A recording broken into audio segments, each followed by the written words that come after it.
C'est-à-dire que c'était une carrière, on va dire, sur laquelle les gens avaient récupéré le gypse et grattaient la glaise pour construire. Mais ça, je parle des années 20. Hein, et sinon, tout autour, c'était des champs ou des murs à pêche. Oui, c'était un dépaysement total, en fait, parce que c'était une grande étendue, enfin c'est toujours, je pense. Et le souvenir que j'ai, c'est que c'était, en fait, enfin, pour moi, petit, ça me paraissait très grand. Toute la crête qui se trouve entre la limite Noisy-le-Sec, Romainville, Montreuil, du côté de la Boissière,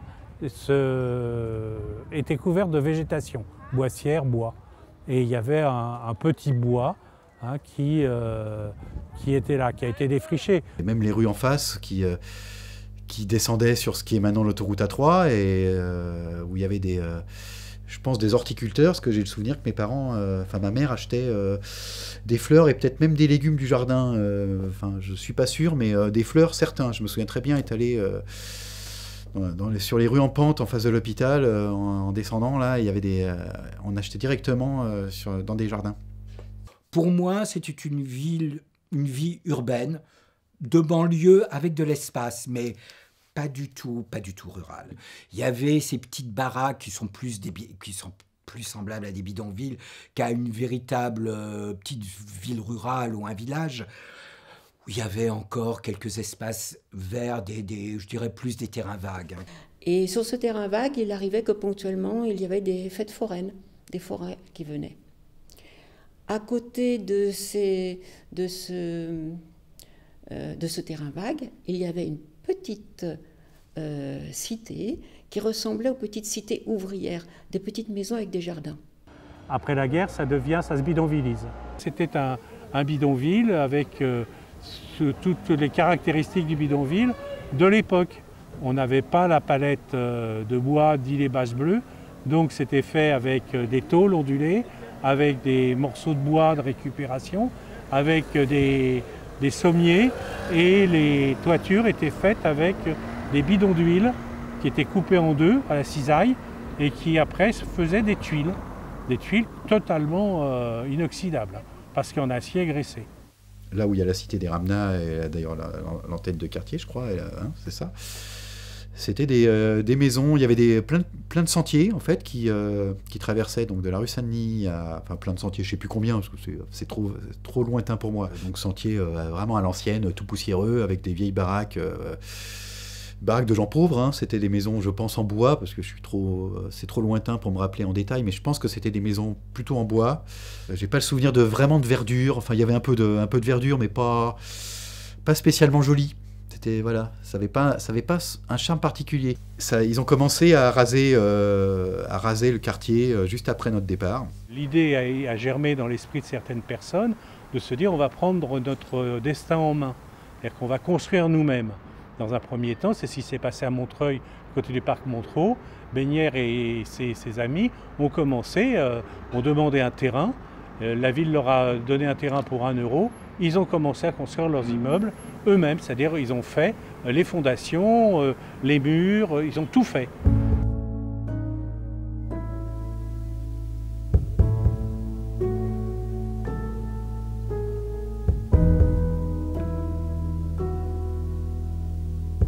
Ici, on a 340 logements qui ont été construits entre 1955 et 1958.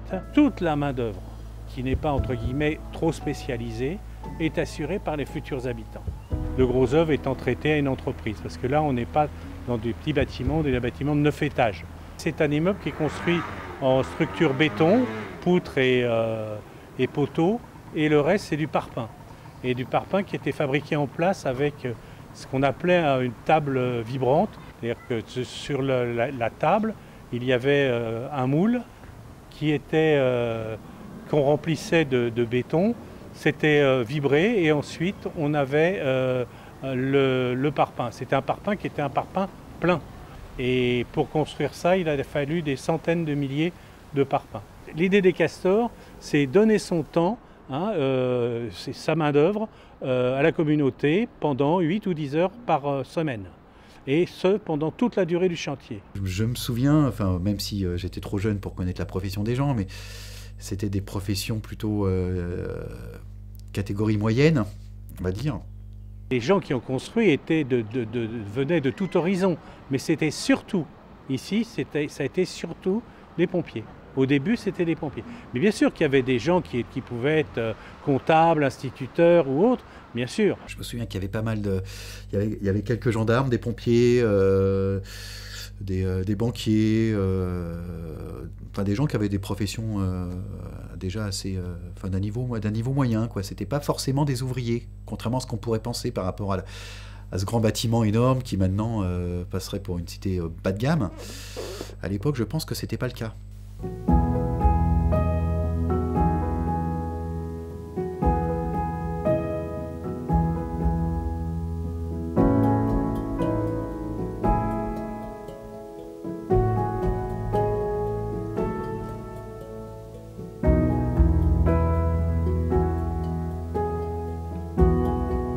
C'est vrai que les gens qui se sont retrouvés la pelle et la pioche à la main étaient des gens qui étaient relativement jeunes. Hein, on disait que c'était des gens qui avaient 25 ans, on va dire. Quand on a 25 ans en 55, eh bien on est né quand? On est né à la fin de la guerre. Hein, on est né pendant la guerre. On est né dans une ambiance particulière, c'est-à-dire que soit on l'a supporté de plein fouet, soit ses parents l'ont supporté de plein fouet, et les rapports humains pendant la guerre, hein, quel que soit l'âge, c'est autre chose. C'est autre chose, c'est-à-dire que la camaraderie, l'entraide, le respect de l'autre. Là aujourd'hui, l'esprit reste encore un peu.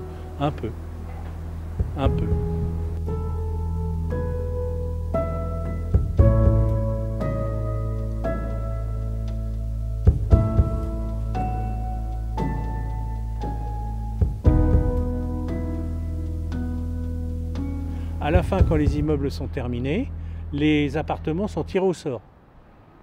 C'est-à-dire que c'est pas moi je veux celui-là, non, on va tirer au sort, bah, tu as au 3e étage, tu as au rez-de-chaussée, mais ce sont tous les mêmes.